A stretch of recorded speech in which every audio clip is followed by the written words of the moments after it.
Join करें हमारे Telegram channel को @SMB इंडिया पे और पाए मार्केट के लाइव अपडेट्स और इंट्राडे ट्रेडिंग आइडियाज़ डिस्क्रिप्शन में दिए गए लिंक से ज्वाइन करें।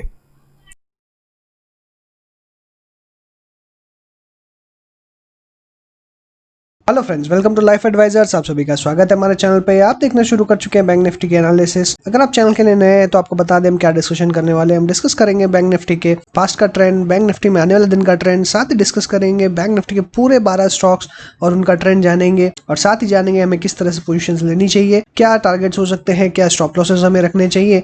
इन सारी बातों का विश्लेषण हम 5 से 10 मिनट के अंदर में कंप्लीट करने की कोशिश करेंगे। तो आशा करता हूँ ये वीडियो आपको जरूर पसंद आएगी। अगर पसंद आए तो लाइक करना ना भूलें। अगर चैनल अभी तक सब्सक्राइब नहीं किया है तो तुरंत कर दीजिए, साथ ही बेल आइकन दबाएं ताकि टाइमली अपडेट्स आपको मिलती रहे। और साथ ही इस वीडियो के पहले हमने एक वीडियो अपलोड किया है जिसमें हमने 6 स्टॉक्स के बारे में डिस्कस किया जो मंडे के दिन या आने वाले कुछ दिनों के अंदर में अच्छे पैसे आपको कमा के दे सकते हैं। और साथ ही इस वीडियो के बाद में निफ्टी 50 का वीडियो भी अपलोड हो जाएगा, तो वो देखना ना भूलें। आशा करता हूँ ये दोनों वीडियोज आपको जरूर पसंद आएंगे। तो चलिए शुरू करते हैं। बैंक निफ्टी की अगर हम बात करें तो ओपन हुआ था मार्केट 24,670 पे और हाई देखा 24,764 का, लो देखा 24,360 का, क्लोजिंग देखी 24,478 पे। तो हमने डिस्कशन किया था लास्ट डे कि 24,300 एक स्ट्रॉन्ग सपोर्ट जोन है, नीचे में मैक्सिमम 24,250 तक हम जा सकते हैं और ऊपर में 24,800 तक का एक रेजिस्टेंस जो है वो देखने मिलेगा। और ये दोनों लेवल्स जो है काम करते हुए नजर आए। सपोर्ट इसे 24,300 के आसपास ही मिला, 24,360 का लो, और हाई हमने देखा 24,764 का, तो रेजिस्टेंस ऊपर में 24,800 बना हुआ है। तो इसी रेंज के अंदर में ट्रेडिंग फर्दर देखने के लिए मिल सकती है और बहुत ही छोटे रेंज के अंदर में ट्रेड करने मिलेगा। और हमने ये भी डिस्कस किया था कि कोई बहुत ज़्यादा तेजी मंदी देखने नहीं मिलेगी, एक फ्लैट ट्रेंड देखने मिलेगा। तो आप यहाँ पे क्लोजिंग से देख सकते हैं सिर्फ 6 पॉइंट के गिरावट के साथ बैंक निफ्टी बंद होते हुए नजर आया है। नीचे से ऑलरेडी काफ़ी बढ़ चुका है। यहाँ पे प्रॉफिट बुक करके एग्जिट करने की राय हमने दी थी, चाहे वो बैंक निफ्टी हो चाहे बैंक निफ्टी के स्टॉक्स हो। यहाँ पे और अपसाइड आ सकती है, बट मुझे लगता है कि अभी 25,000 का लेवल सिर्फ पास में है जो कि इंपॉर्टेंट हर्डल है। इसलिए बेटर रहेगा कि अभी हम प्रॉफिट बुक करके एग्जिट कर लें और वेट करें अच्छे मूवमेंट का। 25,000 के बाद अगर अच्छा मूवमेंट मिलता है तो डेफिनेटली फिर से 25,000 पे हम बाय करके चलेंगे। अदरवाइज अभी हम एग्जिट करके प्रॉफिट बुक करके अपनी पोजीशंस और अपने कैश को होल्ड करेंगे।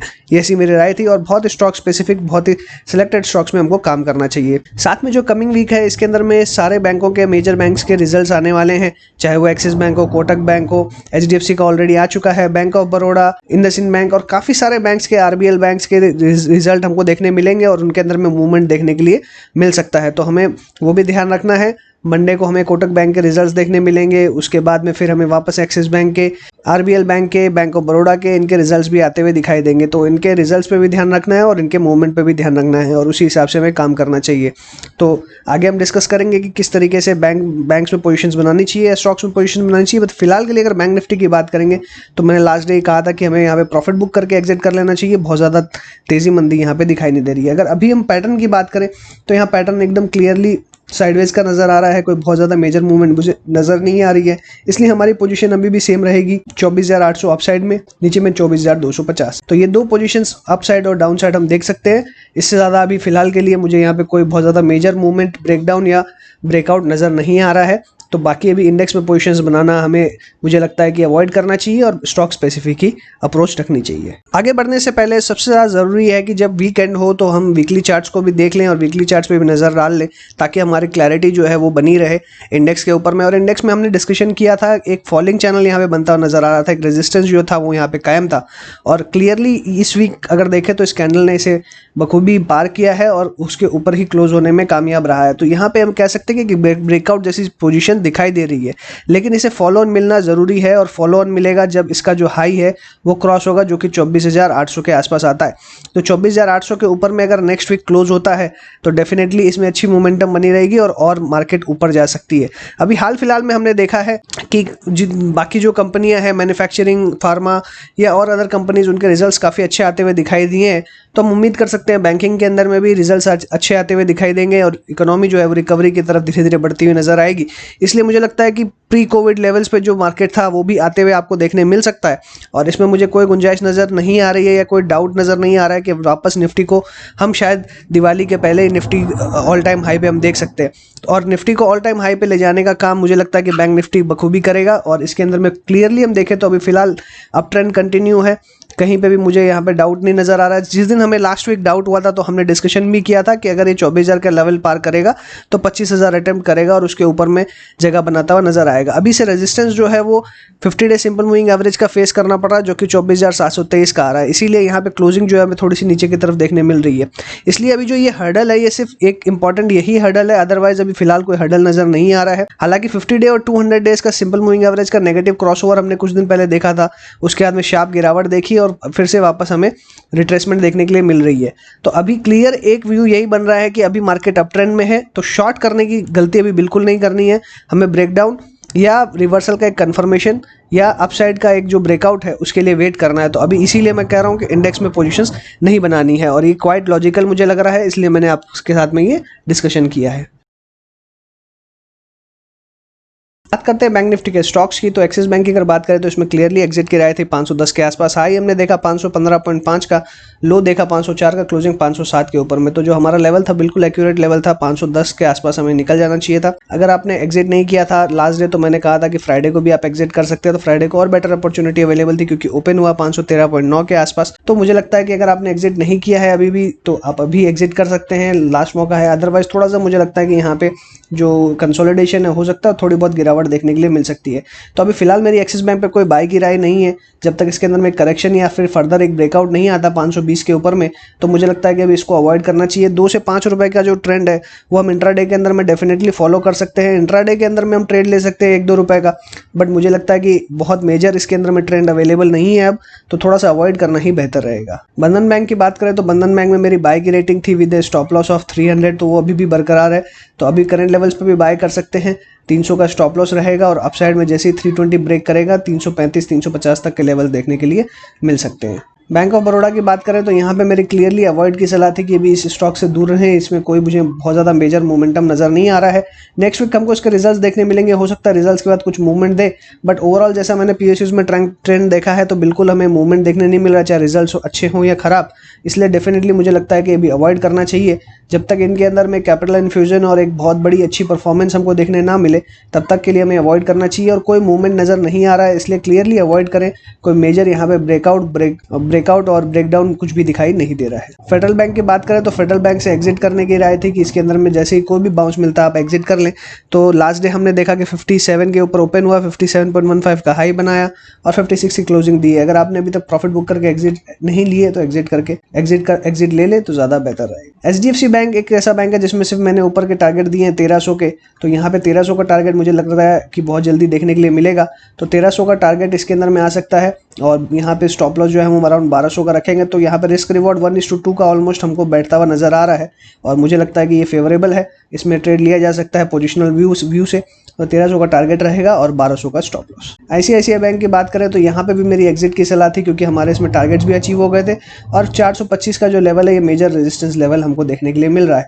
हो सकता है कि यहाँ पे कंसोलिडेशन आपको और देखने के लिए मिले एक छोटी सी रेंज में 400 से लेकर 425 तक, तो लगभग 5% की रेंज है, ये 5 से 6% की रेंज है। इसके अंदर कंसोलिडेशन देखने मिल सकता है, बट मेजर ट्रेंड कुछ नज़र नहीं आता हुआ दिखाई दे रहा है, इसलिए मेरी यहाँ पे कोई फिलहाल बाई की सलाह नहीं रहेगी। 400 के आसपास आता है तो हम एक बार बाइंग अटेम्प्ट कर सकते हैं, तो 400 के पास बाई करेंगे, फिर से वापस 420 तक के टारगेट देखने मिल सकते हैं, अदरवाइज अवॉइड करने की सलाह है। IDFC फर्स्ट बैंक में सिर्फ एक ही हर्डल है 32 का, क्योंकि 32 के आसपास से हमेशा हमें गिरावट देखने मिल रही है, बट अभी जिस तरीके से होल्ड कर रहा है, एक मुझे राइजिंग वेज का जो पैटर्न है वो क्लियरली यहाँ पे फॉर्म होते हुए दिखाई दे रहा है। तो यहाँ से एक अच्छा ब्रेकआउट आपको देखने मिलेगा, 34-36 के लेवल्स देखने मिलेंगे। तो 30 के स्टॉप लॉस के साथ में इस स्टॉक में बने रहें या फिर फ्रेश पोजीशंस भी बना सकते हैं। इंडसइंड बैंक में 600 का लेवल बहुत ही इंपॉर्टेंट लेवल है, इसलिए मैंने कहा कि 600 का लेवल एक स्टॉप लॉस की तरह एक्ट कर सकता है क्योंकि बहुत ही अच्छा सपोर्ट अवेलेबल है। तो यहाँ पे फिलहाल मेरी राय रहेगी बाय की रिकमेंडेशन है इंडसइंड बैंक में। इंडसइंड बैंक के भी रिजल्ट्स जो है वो अगले हफ्ते हमको देखने मिलेंगे, तो इंडसइंड बैंक में हम बाय करके चल सकते हैं। फिलहाल के लिए जो ट्रेंड नजर आ रहा है बहुत ही साइडवेज है, तो यहाँ पे ब्रेकआउट जो है वो आपको 635 के ऊपर में ही मिलेगा, इसलिए 635 के ऊपर में बाय करेंगे तो एक अच्छा मोमेंटम हो सकता है हमको मिले। बट लोअर लेवल्स पे भी अगर हम बाय करते हैं तो हमें स्टॉप लॉस बहुत ही छोटा रहेगा, स्टॉप लॉस रहेगा 690 का, इसलिए 690 के स्टॉप लॉस के साथ में करंट 608 लेवल पे बाय करें। 635 तक का आपको टारगेट देखने मिल सकता है, और इसके ऊपर अगर निकलता है तो अराउंड 660 का टारगेट भी देखने मिल सकता है। अभी जो मेजर हर्डल है वो इसका 200 डे सिंपल मूविंग एवरेज 670 के ऊपर में ही नजर आ रहा है। नीचे में सारे मूविंग एवरेजेस जो हैं चाहे 20 डे सिंपल मूविंग एवरेज 600 के आसपास हो, 50 डे सिंपल मूविंग एवरेज 587 और 100 डे सिंपल मूविंग एवरेज 546 के आसपास है। तो नीचे में बहुत ही अच्छा सपोर्ट अवेलेबल है, इसलिए पोटेंशियल अपसाइड ज़्यादा दिखाई दे रही है और डाउन साइड कम दिखाई दे रहा है। तो इसे बाय करके चल सकते हैं। 590 का स्टॉप लॉस लगाएं, टारगेट 635 और 660 तक के। कोटक बैंक के अंदर में 1400 एक इंपॉर्टेंट हर्डल जोन है और ये आज से नहीं काफी दिन से चलते हुए आ रहा है। और करंटली मैं अगर देखूं यहाँ पे तो नीचे के लेवल से ट्रेंड बहुत अच्छा दिखाई दे रहा है, अपसाइड का ही दिखाई दे रहा है। और ओवरऑल अगर मैं यहाँ पे देखूं तो यहाँ पे एक रेजिस्टेंस सिर्फ 1400 के ऊपर ही दिखाई दे रहा है और जिस हिसाब से क्लोजिंग होते हुए दिखाई दे रही है एग्जैक्टली अगर देखें तो इसका जो 200 डे सिंपल मूविंग एवरेज है उसके ऊपर क्लोज होते हुए नजर आ रहा है। तो 200 डे सिंपल मूविंग एवरेज 1383 के आसपास है और 1383 के ऊपर ही क्लोज होते हुए नजर आ रहा है। इसलिए मुझे लगता है कि यहाँ पे थोड़ा जो बुलिशनेस है वो बिल्कुल इंटैक्ट है। इसलिए यहाँ पे मेरा एकदम क्लियर एक स्टॉप लॉस रहेगा 1370 का। तो 1370 के स्टॉप लॉस के साथ में करंट पोजीशंस को आप होल्ड करें। फ्रेश पोजीशंस बनानी हो तो मुझे लगता है 1400 का ब्रेकआउट का लेवल के लिए वेट करना चाहिए, क्योंकि 1400 जैसी ब्रेक होगा तो हमें फ्रेश पोजीशंस भी बना सकते हैं, करंट पोजीशंस में ऐड भी कर सकते हैं। 1400 के बाद में फिर से 1500 तक के लेवल्स देखने मिल सकते हैं। इसका भी रिजल्ट जो है वो नेक्स्ट वीक हमको देखने के लिए मिलेगा, जो कमिंग वीक है जिसके बारे में हम बात कर रहे हैं। तो मुझे लगता है डेफिनेटली आने वाले दिन के अंदर में मूवमेंट इस स्टॉक में बढ़ते हुए नजर आएगा। तो मेरी यहाँ पे होल्ड की रिकमेंडेशन है कि करंट पोजीशन होल्ड करें, फ्रेश पोजीशन 1400 के बाद में बनाए, स्टॉप लॉस 1370 का रख सकते हैं। पीएनबी की अगर बात करें तो यहाँ पे रेजिस्टेंस बिल्कुल अवेलेबल है, 20 डे सिंपल मूविंग एवरेज के आसपास स्ट्रगल करते हुए नजर आ रहा है और साथ ही एकदम ट्रेंड देखें तो बिल्कुल फ्लैट है। और यहाँ पे भी अगर हम देखें तो एक फॉलिंग वेज का पैटर्न बनते हुए नजर आ रहा है, जिससे और गिरावट की उम्मीद हम कर सकते हैं। 25 का हमारा टारगेट है, सेल करने की राय नहीं है बट बाय भी नहीं करना है, तो कंप्लीटली अवॉइड है। आरबीएल बैंक की बात करें तो 182 का लेवल इससे क्रॉस नहीं हो पा रहा है, ये बहुत ही इंपॉर्टेंट रेजिस्टेंस जोन इसके लिए बना हुआ है। हालांकि अगर अभी करंट ट्रेंड देखें तो ये भी अपने एकदम जो रेजिस्टेंस और सपोर्ट है, जो कि 20 डे सिंपल मूविंग एवरेज और 50 डे सिंपल मूविंग एवरेज और 100 डे सिंपल मूविंग एवरेज, ये तीनों के बीच में फंसते हुए नजर आ रहा है। और 177.85 इसका करंट लेवल्स है। 100 डे सिंपल मूविंग एवरेज 176 है तो इसके ऊपर है।